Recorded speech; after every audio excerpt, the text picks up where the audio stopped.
Hey guys, my name is Stephanie Fair and I'm the Technology Facilitator at David W. Butler High School. And this quick Tech Talk tutorial is continuing on getting started with Canvas and just some best practices that every teacher can use. A great rule of thumb, regardless of whether you're a pro and you've done this for years or you're a brand new student, teacher, or teacher. Always, always, always use Student View in the top right-hand corner of your Canvas page. I personally like to teach from it because that means my screen will look just like the student's screen, but this is a great thing to do to test all your applications before you throw it out to the students.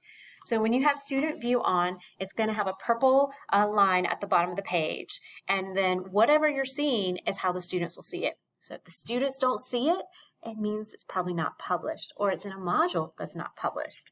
So this is a great way to teach. It will show you the to-do list on the far right-hand side. To-do lists only pop up if you set a date and time for assignments to be due.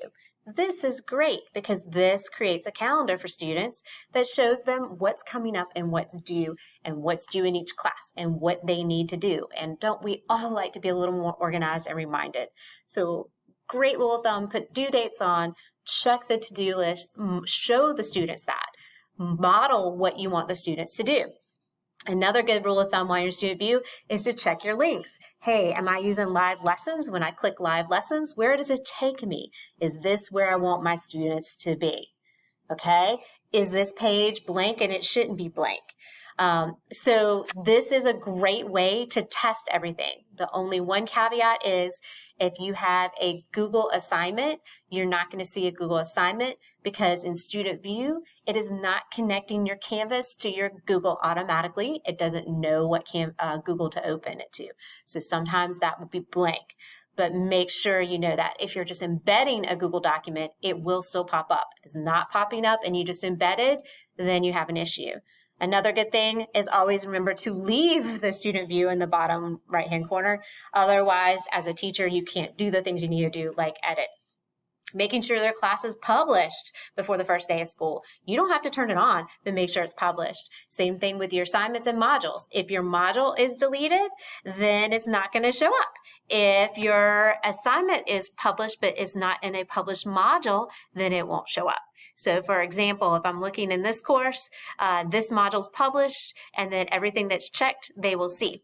If I have something that's in a module that's checked, but the module's not turned on, they won't be able to see those materials. So that's a good rule of thumb. If you want to hide items like these items over here, those things are in settings. So under settings, then in the top, we are going to go to navigation, and then we can move our navigation up and down to things that will not be seen. So anything below the save box will not be seen. They'll have the eye in front of it so that in Student View, they won't see it. Can they still get to it? Yes, but it minimizes the things the students see. Please be careful and not turn something off that they actually need to get to. So it won't distract them too much. They're high schoolers, but make sure that you have what you need. If you like the announcements like this teacher on the front page, you simply click announcements and then you add your announcements, but your students will only see the announcements if they click them unless you go into settings. And on that settings homepage, a couple things. One, down here, you can set how many announcements you want to show on that front page and the latest. So if we scroll down just a little bit, it might be under more options. Here it is right under more options. I want to show 3 announcements on my home page, and I want what I want the kids to do with those.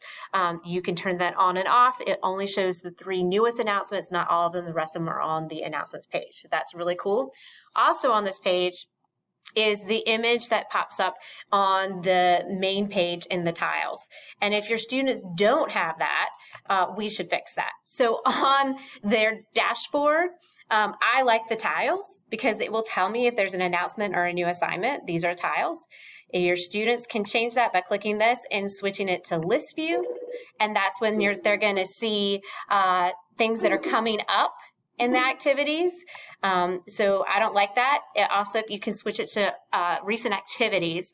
So your students, you may need to show them that tile view or card view is the best thing so they can see all the announcements and what's coming up on the page. That helps us, that helps them.